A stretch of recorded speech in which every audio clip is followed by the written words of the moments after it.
இச்சபோட் சினிமாவில் எந்த வீடியோ நான் நினச்சி பார்க்க பெற முடியும் பார்த்தீங்கன்னா, பிக் பாஸ் சீசன் 8ஓட இப்போ லைவ் ஸ்ட்ரீமிங்கில் வந்து வெளியிலேருந்து வந்த 8 கண்டஸ்டன்ஸில் ஆல்மோஸ்ட் வந்து வர்ஷினியை தவிர எல்லாருமே வந்து விஷால்கிட்ட வந்து பார்த்திங்கன்னா இந்த ஒரு விஷயம் வர்ஷினி, ஃபேட்மேன் ரவீந்தர் தவிர எல்லாருமே வந்து பார்த்திங்கன்னா அந்த தர்ஷிகா அண்டு அன்ஷிதா விஷயத்தை வந்து விஷால்கிட்ட வந்து கேட்டாங்க.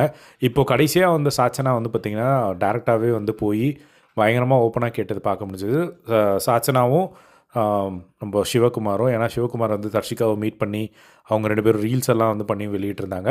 ஸோ இந்த மாதிரி இருக்கிறனால இப்போது சாச்சனா வந்து நம்ம ஆல்ரெடி ப்ரோமோவில் பார்த்த மாதிரி வந்து நீ வந்து ஒரு ப்ளே பாய் மாதிரி வந்து பண்ணிட்ட அப்படின்னு சொன்னோடனே அவருக்கு செம ஷாக் ஆகிடுச்சு. சாச்சு, ப்ளே பாய்னா மீனிங் தெரியுமா, நீ என்ன சொல்கிற, எனக்கு ஒன்றும் புரியல அப்படின்னு சொல்லும்போது சாச்சனா உடனே வந்து அவங்க பயந்துட்டாங்க. ஐயோ, நான் தெரியாமல் பெரிய வார்த்தை சொல்லிட்டேன், தயவு செஞ்சு எடிட் பண்ணிவிடுங்க அப்படின்லாம் வந்து சொல்லியிருந்தாங்க. பார்த்தா அதை ப்ரோமோலே வந்து எடுத்து போட்டாங்க. ஸோ இப்போ வந்து பார்த்திங்கன்னா அந்த ஒரு விஷயத்த வந்து நான் ப்ளே பாய் அப்படின்னு சொல்லி ஏன் சொன்னேன் அப்படின்னா, நான் ப்ளே பாய்னா அதை மீன் பண்ணல, பட் 2 பேரை லவ் பண்ணுற மாதிரி தோணுச்சு, அதனால தான் நான் சொன்னேன். வெளியே அது எனக்கு தப்பாக தான் தோணுச்சு அப்படிங்கிற மாதிரியான விஷயத்த வந்து சொன்னது. அது சொன்னதுக்கப்புறமா வந்து அது ரொம்ப ஹிட் ஆகிடுச்சு அவருக்கு. அழுதுட்டு படுத்துட்ருக்காரு.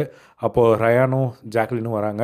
அவங்க 2 பேரும் பேசும்போது வந்து, டேய் இது என்னடா பண்ண அப்படி, இந்த வீட்டில் தானே நாங்களும் இருக்கோம், ஒன்றுமே புரியலையே, என்ன நடந்தது அப்படின்னு வந்து சொல்லும்போது அவர் எக்ஸ்ப்ளனேஷன் வந்து கொடுக்குறாரு. இது மாதிரி தர்ஷிகா, அன்ஷிதா எல்லாத்தையும் வந்து எக்ஸ்பிளைன் பண்ணுறாரு. அதுக்கப்புறமா நான் இன்டென்ஷனாக எதுவுமே பண்ணல, ஆனால் வெளியே வந்து அப்படி கன்வே ஆகிருக்கு அப்படிங்கும்போது எனக்கு அது ஒரு மாதிரி கஷ்டமாக இருக்குது. நான் வந்து இன்டென்ஷனாக எதுவுமே பண்ணல, ஆனால் அது தப்பாக வெளியே இப்படி போயிருக்கு அப்படிங்கிறது எனக்கு வந்து ஷாக்கிங்காக இருக்குது அப்படின்னு பேசிகிட்டு இருக்கும்போதே முத்து வராரு. முத்து வந்த உடனே வந்து நம்ம ஏதாவது ஒரு இந்த வீட்டில் பண்ணுற எல்லாத்துக்குமே நாம் தான் வந்து பொறுப்பேற்றுக்கணும். ஆனால் நீ ஒரு இன்டென்ஷனாக பண்ணலன்னு சொல்கிறல்ல, விட்டுரு, அதுலேருந்து நீ வெளியே வா.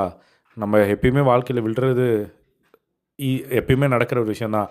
அதுலேருந்து எப்படி மீண்டு வரோம் அப்படிங்கிறதான் முக்கியம் அப்படிங்கிற மாதிரி சொல்லிட்டு இருக்கும்போது அவர் வந்து சொல்கிறாரு, விஷால் சொன்ன ஒரு விஷயம் வந்து நான் இப்போயும் சொல்கிறேன், நான் தர்ஷிகாவையும் அன்ஷிதாவையும் நான் நம்புகிறேன், நான் அந்த மாதிரி எதுவும் பண்ணல அப்படின்னு சொல்லி.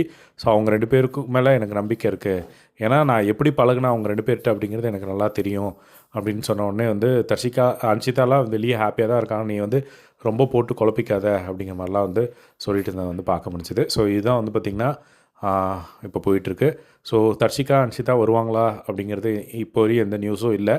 ஸோ அன்ஷிதா வர்றதோட தர்ஷிகா வந்து இப்போ அவங்க என்ன பண்ணுவாங்க அப்படிங்கிறது தான் வந்து ஒரு பெரிய ஒரு எக்ஸ்பெக்டேஷனாக இருக்குது. ஸோ வெயிட் பண்ணி வந்து பார்க்கலாம். ஸோ நீங்கள் என்ன நினைக்கிறீங்க அதை பற்றி அப்படிங்கிறத கமெண்ட் பாக்ஸில் ஷேர் பண்ணுங்கள். இதே மாதிரி இல்லை பிக் பாஸ் அப்டேட்ஸ் தெரிஞ்சுக்க நம்மளோட சேனலை சப்ஸ்கிரைப் பண்ணி சப்போர்ட் பண்ணுங்கள். தேங்க்ஸ் ஃபார் வாட்சிங். பாய்.